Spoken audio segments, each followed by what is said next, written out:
हाज़रीन अवामी न्यूज़ में खबरन जो सिलसिलो जारी है। वक्त तक कंडियारी का खबर दींदा हलूँ तो कंडियारी अवाम 12 अवामी न्यूज़ जे ऐलान सकाफ़ती दिहाड़े हथ जे हुनर के हथी वठण जे उनवान हेठ भरपूर आजियां जिथे किथे तकरीबूं मुंतकिल कयूं आहिनि। हिन हवाले सां ॾिसूं था कंडियारी में अवामी न्यूज़ जे रिपोर्टर अकील वसाण जी रिपोर्ट में सकाफ़ती दिहाड़े के हवाले से अवामी न्यूज़ तरफा जो ऐलान किया हुआ आहे 2 दिसंबर ते हथ जे हुनर जे उनवान हेठ तेजी भरपूर मोट कंदे कंडियारी वासिन अवामी न्यूज़ से ॻाल्हाईंदे चयो त अवामी न्यूज़ तमामु घणा फ़वाइद आहियूं।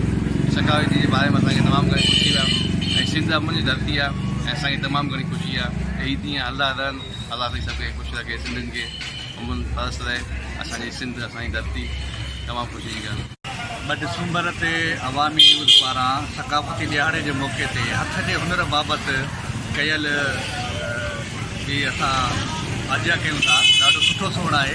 हथ जे हुनर असांजी सिंध में स्पेशली कल्चर जूं जेके बि शयूं ठाहिनि थियूं उहे हथ ते आहिनि, जीअं टोपी आहे, अजरक, रली आहे, उनखां मुसलिक जेतिरियूं बि शयूं आहिनि हथ ते ठाही वञनि थियूं। उन सां हिकु त मज़दूरी या रोज़गार जा मौक़ा मिलनि था ऐं उनखां सवाइ त दुनिया में असां उजागर थियूं था, असां पंहिंजी क़ौम खे उजागर कयूं था, उन सां असांजी क़ौमी सुञाणप थिए थी।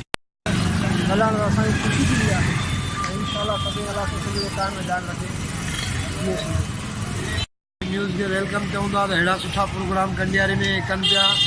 इन करे ये सिंधी टोपी आहे, सिंधी अजरक आहे, या जेके भी सिंधी जूं सखावतूं आहिनि उहे हिते जेके सिंधी दोस्तनि खे अहिड़ा प्रोग्राम करण ते या मच कचहरियूं करण ते असां पुरज़ोर असां तमामु घणो ख़ुशि आहियूं, वेलकम चऊं था।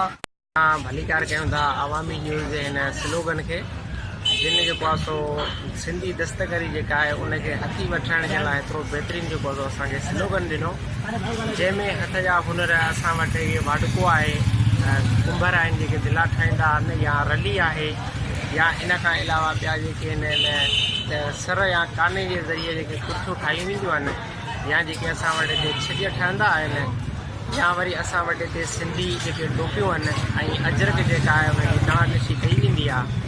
इन शइ खे उजागर करण जे लाइ यानी जेको अवामी जेको स्लोगन ॾिनो आहे असां इन खे सारायूं था।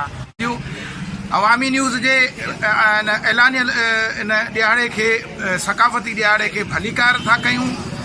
कैमरामैन गुलाम मुस्तफ़ा शर्मा सां गॾु अकील साण अवामी न्यूज़ कंडियारी।